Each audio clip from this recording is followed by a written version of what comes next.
Yo, pause. Offset just got shot outside a casino in Florida, and I need you to understand how fast this story moved because it is genuinely insane. We are talking about a man walking out of the Seminole Hard Rock in Hollywood, Florida on a regular Monday night, and within the hour, gunshots, valet area chaos, ambulances, 2 people detained, the whole scene. And that alone would be a massive story. That alone would have the whole rap internet on fire. But that is not even the wild part. The wild part is what happened in the 60 minutes after. Because before the police could even put out a real statement, before Offset's own team could get a word out, the internet had already picked a suspect, tried him, convicted him, and started writing the obituary on his career. And that name was Lil Tjay. Stay locked in because this one gets messy fast. Alright, so let me set the table because if you do not know the weight Offset carries, none of this hits the way it is supposed to. Offset is not just some rapper in a headline. This is a former Migos member. This is one of the biggest names to come out of Atlanta in the last 10 years. This is a man who's been on more hits than most artists get in a whole career. And here's the part that makes a story like this hurt different. His family already lived through the worst version of a moment like this when Takeoff was shot and killed back in 2022. So when your phone buzzes Monday night and the notification says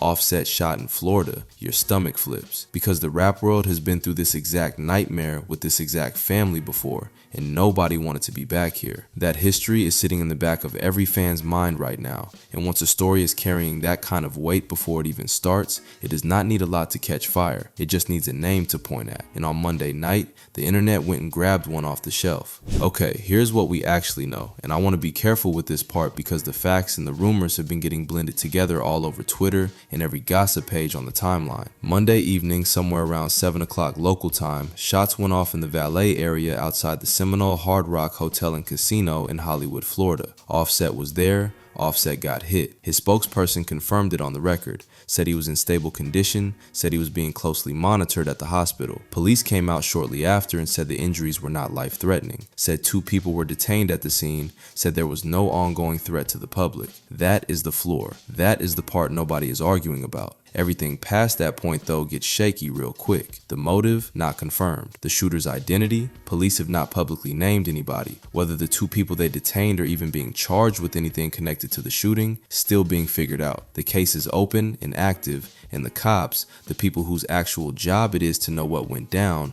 have not pointed at any one person on the record. So the second you see somebody online claiming they got the inside scoop, just remember the police themselves have not said it. Now here is where it gets spicy, because the Lil Tjay rumor did not just fall out of the sky. It had fuel waiting for it, and that fuel was already sitting there from last year. Rewind to 2025. Offset and Lil Tjay had a public falling out, and it was loud. The whole thing kicked off when Tjay accused Offset of owing him around $10,000 tied to a casino situation of all things, and the back and forth got ugly fast. Offset eventually hopped on live and basically told Tjay to pull up so they could fight on stream, which is about as public as a beef can possibly get without somebody actually swinging. The 2 of them had been jabbing at each other on and off ever since. So now picture Monday night, a shooting at a casino. Offset is the one who got hit. The internet looks at that combination, remembers the casino debt drama from last year, remembers the live stream challenge, and goes, oh, we already know who did this. That right there is the mechanism. Nobody waited on evidence, nobody waited on a police statement. They had a fresh crisis and an old villain ready to go,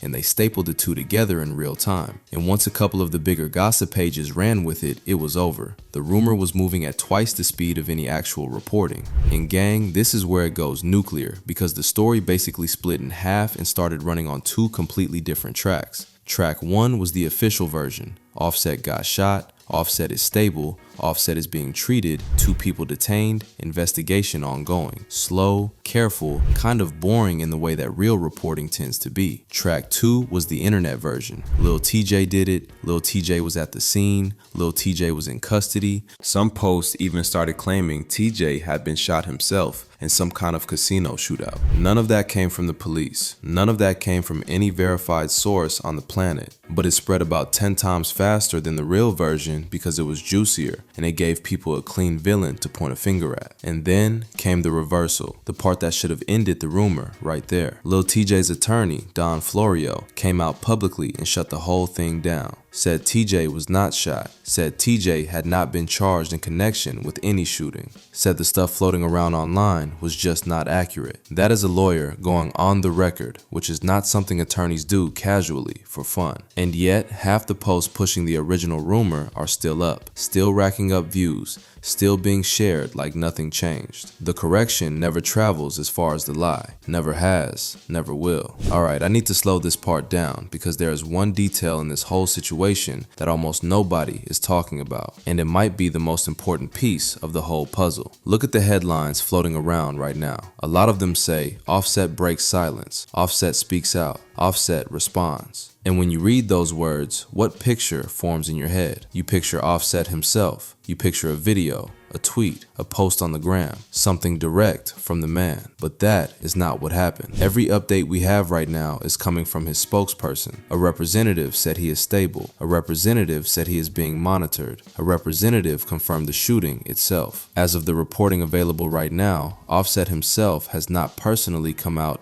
and addressed any of this. No post, no video, no quote with his name on it. And that is a massive gap between the headline and the reality. This is the part where you have to start questioning the language of viral content, because viral language lies in tiny ways all the time. A spokesperson update becomes he broke his silence. An old beef becomes we know who did it. Two people detained becomes the case is closed. Each swap is small on its own, but you stack them together and you get a story that has almost nothing to do with what actually got reported. Now let me zoom out for a second, because this is bigger than Offset and bigger than Tjay. What this whole mess really exposed is the way hip-hop news gets made now. It is this hybrid system. You got real reporters doing real work. You got artist reps putting out careful statements. You got gossip pages chasing the click. You got live stream culture cranking out hot takes in real time. You got old beefs sitting in everybody's memory, waiting to be reactivated the second something happens. And on top of all of that, you got algorithms that reward whichever version of the story